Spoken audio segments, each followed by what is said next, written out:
श्री गणेशाय नमः। श्री रामचरितमानस पाठ 7वां विश्राम में दोहा नंबर 229 से आइए पाठ शुरू करते हैं।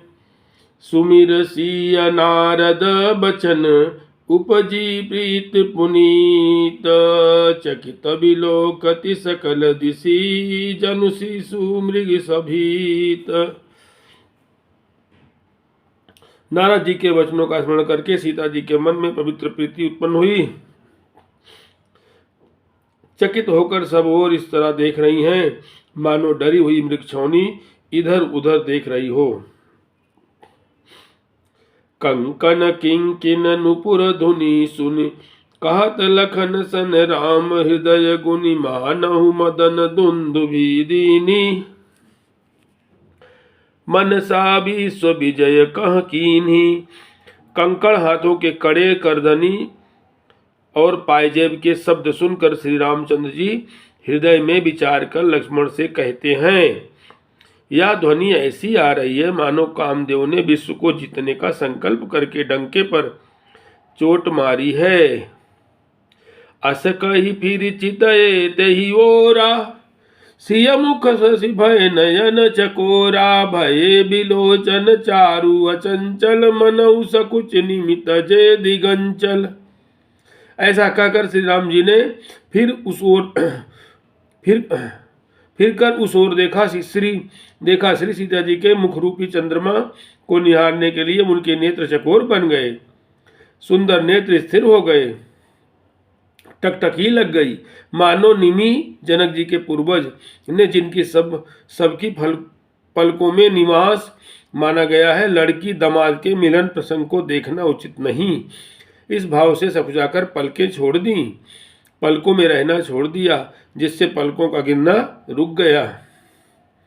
देखिसी शोभा सुख पावा, हृदय सराहत बचनु नयावा। जनु बिरंचि सब निज निपुनाई, बिरचि विश्व कह प्रगति दिखाई। सीता जी की शोभा देखकर श्री राम जी ने बड़ा सुख पाया। हृदय में वह उसकी सराहना करते हैं, किंतु मुख से वचन नहीं निकलते। वह शोभा ऐसी अनुपम है मानो ब्रह्मा ने अपनी सारी निपुणता को मूर्तिमान कर संसार को प्रकट करके दिखा दिया हो। सुंदरता कहूँ सुंदर करई, छवि गृह दीप शिखा जनु बरई। सब उपमा कवि रहे जुठारी, के पट तरऊ विदेह कुमारी। वह सीता जी की शोभा सुंदरता को भी सुंदर करने वाली है। वह ऐसी मालूम होती है मानो सुंदरता रूपी घर में दीपक की लौ जल रही हो। अब तक सुंदरता रूपी भवन में अंधेरा था, वह भवन मानो सीता जी की सुंदरता रूपी दीप शिखा को पाकर जगमगा उठा है, पहले से भी अधिक सुंदर हो गया है। सारी उपमाओं को तो कवियों ने झूठा कर रखा है। मैं जनक नंदिनी श्री सीता जी को किससे उपमा दूं।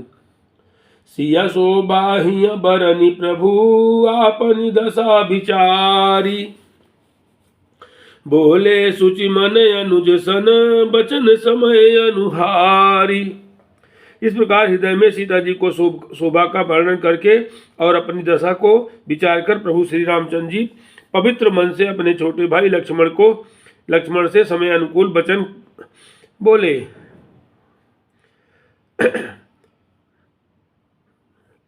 तात जनक तनया सोई, धनुष यज्ञ जय कारण होई। पूजन गौरी सखी लैयाई, करत प्रकाश फिरय फुलवाई। हे तात, यह वही जानकी जी कन्या है जिसके लिए धनुष यज्ञ हो रहा है। सखियां इसे गौरी पूजन के लिए ले आई हैं। यह फुलवाड़ी में प्रकाश करती हुई फिर रही है।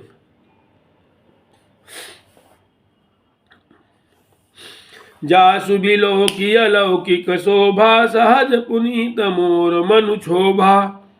सो सबु कारण जान विधाता, फर कहीं सुबद अंग सुनु भ्राता। जिसकी अलौकिक सुंदरता देखकर स्वभाव से ही पवित्र मेरा मन क्षुब्ध हो गया है। वह सब कारण अथवा उसका सब कारण तो विधाता जाने, किंतु हे भाई सुनो, मेरे मंगलदायक अंग फड़क रहे हैं, दाहिने अंग फड़क रहे हैं। रघुवंश न कर सहज सुभाऊ, मनु कुपंथ पगु धरई न काऊ। मोहि अतिशय प्रतीत मन केरी, जय सपनऊ परिनार न हेरी। रघुवंशियों का यह सहज जन्मगत स्वभाव है कि उनका मन कभी कुमार्ग पर पैर नहीं रखता। मुझे तो अपने मन का अत्यंत ही विश्वास है कि जिसने जागृत कौन कहे स्वप्न में भी पराई स्त्री पर दृष्टि नहीं डाली है। जिन कै लाही नरि पुरन पीठी, नहीं पावई परितिय मनु डीठी। मंगन लहई न जिन कै नाही, ते नर बर थोरे जग माही। रण में शत्रु जिनकी पीठ नहीं देख पाते, पराई स्त्रियां जिनके मन और दृष्टि को नहीं खींच पाती, और भिखारी जिनके यहाँ से नहीं पाते, ऐसे श्रेष्ठ पुरुष संसार में थोड़े हैं। करत बत कही अनुज सन, मन सिय रूप लोभान।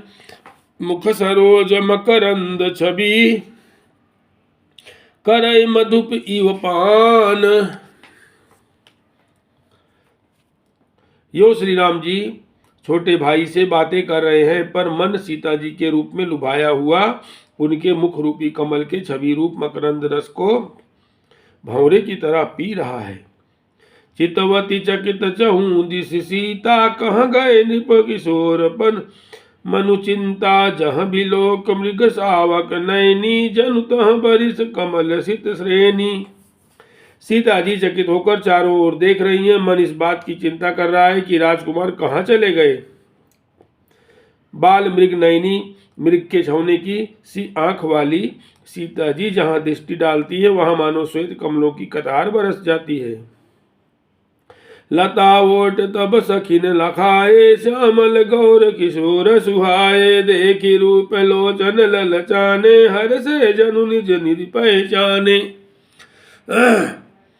तब सखियों ने लता की ओट में सुंदर श्याम और गौर कुमारों को दिखलाया। उनके रूप को देखकर नेत्र ललचा उठे। वही ऐसे प्रसन्न हुए मानो उन्होंने अपना खजाना पहचान लिया। थके नयन रघुपति छवि देखे, पलकन परिहरी निमेषे। अधिक सने दे भय घोर भोरी, सरद शशि जनु चितौ चकोरी। श्री रघुनाथ जी की छवि देखकर नेत्र थकित निश्चल हो गए। पलकों में भी गिरना छोड़ दिया। अधिक स्नेह के कारण शरीर बिहाल बेकाबू हो गया, मानो शरद ऋतु के चंद्रमा को चकोरी देख रही हो।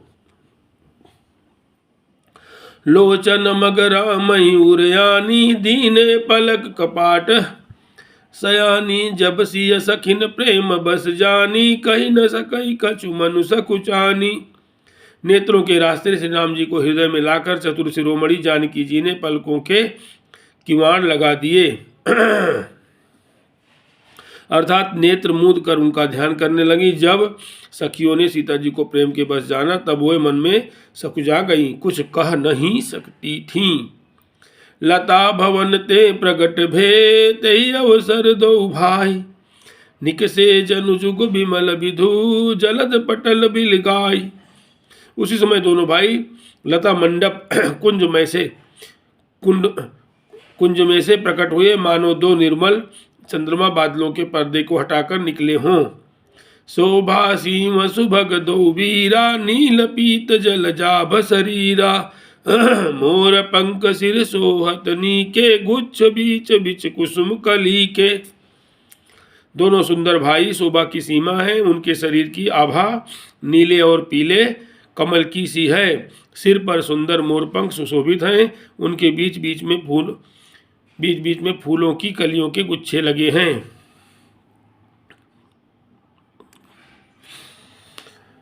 भाल तिलक श्रम बिंदु सुहाए, श्रवण सुभग भूषण छवि छाए। विकट भ्रिकुट कचि घूघर वारे, नव सरोज लोचन रतनारे। माथे पर तिलक और पसीने की बूंदे शोभायमान है, कानों में सुंदर भूषणों की छवि छाई है, टेढ़ी भवें और घुंघराले बाल हैं, नए लाल कमल के समान रत्नारे नेत्र हैं। चारु चिबुक नासिका कपोला, हास बिलास लेत मनु मोला, मुख छवि कही न जाई मोहि पाही, जो बिलो की बहु काम ल जाही। थोड़ी नाक और गाल बड़े सुंदर हैं और हंसी की शोभा मन को मोल लेती है। मुख की छवि तो मुझसे कही ही नहीं जाती, जिसे देखकर बहुत से कामदेव लजा जाते हैं। उर्मणि माल कंबुकल गीवा, काम कलब कर भुजबल सीमा, सुमन समेत बाम कर दोना, सावर कुंवर सखी सुठ लोना। वक्षस्थल पर मणियों की माला है, संग के सदृश सुंदर गला है, कामदेव के हाथी के बच्चे की सूंड के समान उतार चढ़ाव वाली एवं कोमल भुजाएं हैं, जो बल की सीमा है, जिसके बाएं हाथ में फूलों सहित दोना है। हे सखी, वह सांवला कुंवर तो बहुत ही सलोना है।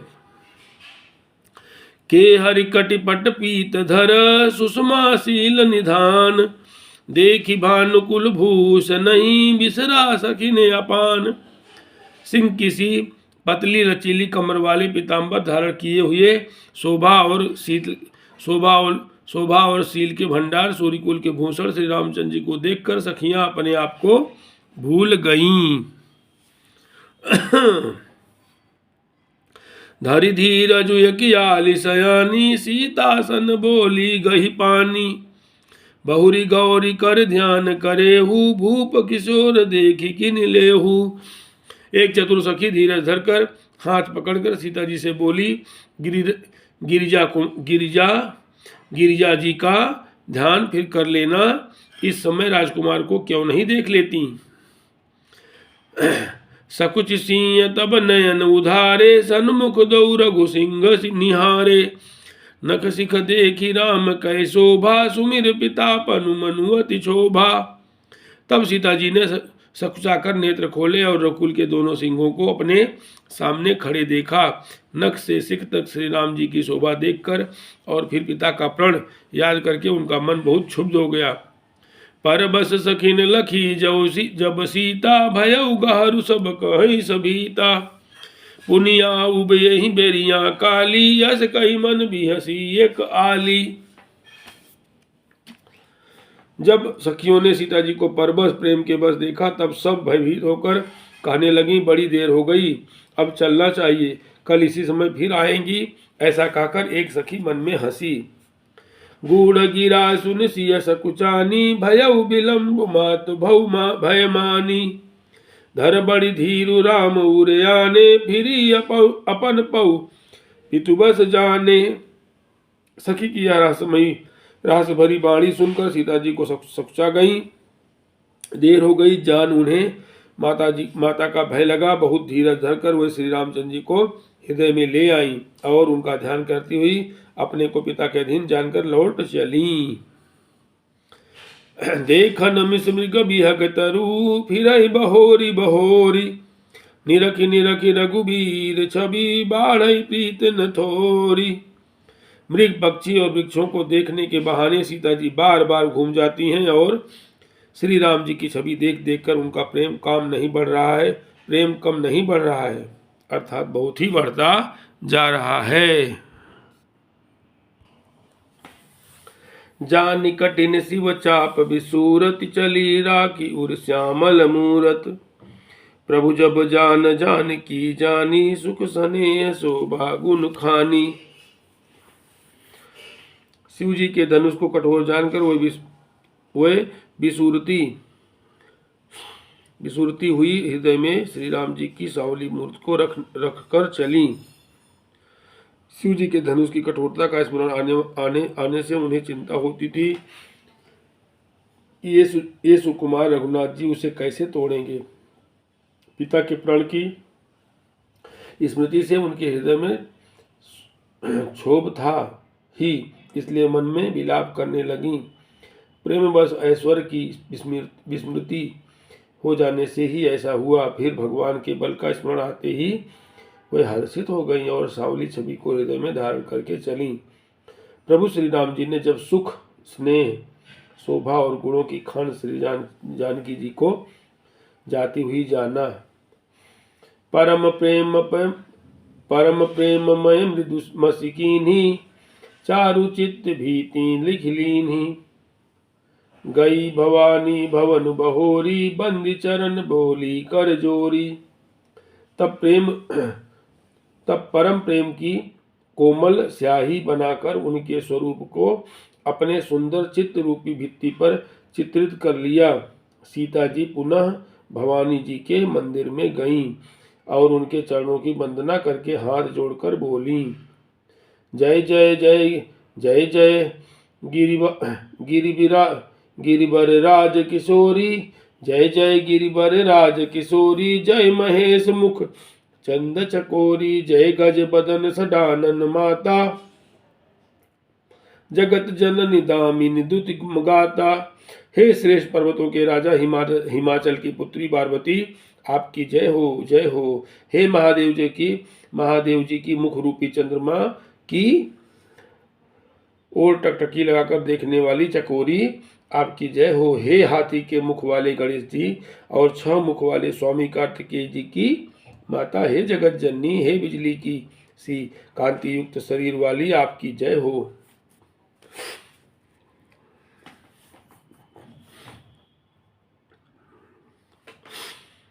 नहीं तव आदि मध्य अवसाना, अमित प्रभाव बेदु नहीं जाना। भव भव विभव पराभव करनी, विश्व विमोहनी सुबस बिहारिणी। आपका न आदि है, न मध्य और न अंत है। आपके असीम प्रभाव को वेद भी नहीं जानते। आप संसार को उत्पन्न, पालन और नाश करने वाली हैं। विश्व को मोहित करने वाली और स्वतंत्र रूप से विहार करने वाली हैं। पति देवता सुति महु, मातु प्रथम तव रेख। महिमाय अमित न सकहीं कही, सहज शारदा शेष। पति को इष्ट देव मानने वाली श्रेष्ठ नारियों में हे माता आपकी प्रथम गणना है। आपकी अपार महिमा को हजारों सरस्वती और शेष जी भी नहीं कह सकते। सेवत तो ही सुलभ फलचारी, बरदायनी पुरारी पियारी। देवी पूजी पद कमल तुम्हारे, सुर नर मुनि होई सब होही सुखारे। सेवत तो ही सुलभ फलचारी, बरदायनी पुरारी पियारी। देवी पूजी पद कमल तुम्हारे, सुर नर मुनि सब होही सुखारे। हे भक्तों की मुँह मांगा वर देने वाली, हे त्रिपुर के शत्रु शिव जी की प्रिय पत्नी, आपकी सेवा करने से चारों फल सुलभ हो जाते हैं। हे देवी, आपके चरण कमलों की पूजा करके देवता, मनुष्य और मुनि सभी सुखी हो जाते हैं। मोर मनोरथ जानउनी के, बसऊ सदा उरपुर सबही के। कीन्हु प्रगट न कारण तेहि, अस कई चरण गहे बैदेही। मेरे मनोरथ को आप भली भांति जानती हैं, क्योंकि आप सदा सबके हृदय रूपी नगरी में निवास करती हैं। इसी कारण मैंने उसको प्रकट नहीं किया। ऐसा कहकर जानकी जी ने उनके चरण पकड़ लिए। विनय प्रेम बस भई भवानी, खसी माल मूरति मुस्कानी। सादर सिंह प्रसादु सिर धरयु, बोली गौरी हर सुहिय भरयु। गिरजा की सीता जी के विनय और प्रेम के बस में हो गईं। गिरजा जी सीता जी के विनय और प्रेम के बस हो गईं। उनके गले की माला खिसक पड़ी और मूर्ति मुस्कुराई। सीता जी ने आदरपूर्वक उस प्रसाद माला को सिर पर धारण किया। गौरी जी का हृदय हर्ष से भर गया और वे बोली, सुन सिय सत्य शीस हमारी, पूजई मन कामना तुम्हारी। नारद बचन सदा सुचि साचा, सोबर मिलहि जाहि मनुराचा। हे सीता, हमारी सच्ची आशीष सुनो, तुम्हारी मनः कामना पूरी होगी। नारद जी का वचन सदा पवित्र, संशय भ्रम आदि दोषों से रहित और सत्य है। जिसमें तुम्हारा मन अनुरक्त हो गया है, वही वर तुझको मिलेगा। मनु जाहि राचौ मिलहि सोबरु, सहज सुंदर सावरो, करुणा निधान सुजान शील स्नेहु जानत रावरो। एहि भांति गौरी असीस सुनि सिया, सहित हरसी अली तुलसी भवानी। पूजी पुनि पुनि मुदित मन मंदिर चली। जिसमें तुम्हारा मन अनुरक्त हो गया है, वही स्वभाव से ही सुंदर सांवला वर श्री रामचंद्र जी तुमको मिलेगा। वह दया का खजाना और सुजान सर्वज्ञ है, तुम्हारे शील और स्नेह को जानता है। इस प्रकार श्री गौरी जी का आशीर्वाद सुनकर जानकी जी समेत सब सखियां हृदय में हर्षित हुईं। तुलसीदास जी कहते हैं, भवानी जी को बार बार पूजकर सीता जी प्रसन्न मन से राजमहल को लौट चलीं। जानी गौरी अनुकूल सिया, हियर सुन जाय कही। मंजुल मंगल मूल बाम, अंग फरकन लगे। गौरी जी को अनुकूल जानकर सीता जी के हृदय को जो हर्ष हुआ वह कहा नहीं जा सकता। सुंदर मंगलों के मूल उनके बाएं अंग फड़कने लगे। हृदय सरात सिंह लोनाई, गुरु समीप गवने दो भाई। राम कहा सब कौसुक पाही, सरल स्वभाव छुअत छल नाही। हृदय में सीता जी के सौंदर्य की सराहना करते हुए दोनों भाई गुरु जी के पास गए। श्री रामचंद्र जी ने विश्वामित्र जी से सब कुछ कह दिया, क्योंकि उनका सरल स्वभाव है, छल तो उसे छूता भी नहीं है। सुमन पाई मुनि पूजा कीन्ही, पुण्य शीस दुह भाई निदीन्ही। सुफल मनोरथ हों तुम्हारे, राम लखन सुन भय सुखारे। फूल पाकर मुनि ने पूजा की, फिर दोनों भाइयों को आशीर्वाद दिया कि तुम्हारे मनोरथ सफल हो। यह सुनकर श्री राम लक्ष्मण सुखी हुए। करि भोजन मुनि बर विज्ञानी, लगे कहन कछु कथा पुरानी। विगत दिवस गुरु आयस पाई, संध्या करन चले दो भाई। श्रेष्ठ विज्ञानी मुनि विश्वामित्र जी भोजन करके कुछ प्राचीन कथाएं कहने लगे। इतने में दिन बीत गया और गुरु की आज्ञा पाकर दोनों भाई संध्या करने चले। प्राचीदिशि शशि उयउ सुहावा, सिय मुख सरसी। देखि सुख पावा बहुरी विचारु, कीन मन माही। सिय बदन समहिम कर नाही। उधर पूर्व दिशा में सुंदर चंद्रमा उदय हुआ। श्री रामचंद्र जी ने उसे सीता के मुख के समान देखकर सुख पाया। फिर मन में विचार किया कि यह चंद्रमा सीता जी के मुख के समान नहीं है। जन्म सिंधु पुनि बंधु बिसु, दिन मलिन सकलंक। सिय मुख समता पाव किमी, चंदु बापुरो रंक। खारे समुद्र में तो इसका जन्म, फिर उसी समुद्र से उत्पन्न होने के कारण विष इसका भाई। दिन में यह मलिन शोभाहीन निस्तेज रहता है और कलंकी काले दाग से युक्त है। बेचारा गरीब चंद्रमा सीता जी के मुख की बराबरी कैसे पा सकता है। घटई बढ़ई बिरहीन सुख दुखदाई, ग्रसई राहु निज संधि पाई। कोक शोक प्रद पंकज द्रोही, अवगुण बहुत चंद्रमा तो ही। फिर यह घटता बढ़ता है और बिरहणी स्त्रियों को दुख देने वाला है। राहु अपनी संधि में पाकर इसे ग्रस लेता है। चकवे को तो शोक देने वाला और कमल का बैरी है। हे चंद्रमा, उसे मुरझा देने वाला है। हे चंद्रमा, तुझमें बहुत से अवगुण है जो सीता जी में नहीं है। वैदेही मुख पट तर दीने, होई दोष बड़ अनुचित कीन्हे। सिय मुख छवि विधु ब्याज बखानी, गुर पही चले निशा बड़ी जानी। अतः जानकी जी के मुख की तुझे उपमा देने में बड़ा अनुचित कर्म करने का दोष लगेगा। इस प्रकार चंद्रमा के बहाने सीता जी के मुख की छवि का वर्णन करके बड़ी रात हो गई जान वह गुरु जी के पास चले। करि मुनि चरण सरोज प्रणामा आय सुपाई कीन विश्रामा विगत निसार गुनायक जागे बंधु बिलो की कहन यस लागे। मुनि के चरण कमलों में प्रणाम करके आज्ञा पाकर उन्होंने विश्राम किया। रात बीतने पर श्री रघुनाथ जी जागे और भाई को देखकर ऐसा कहने लगे।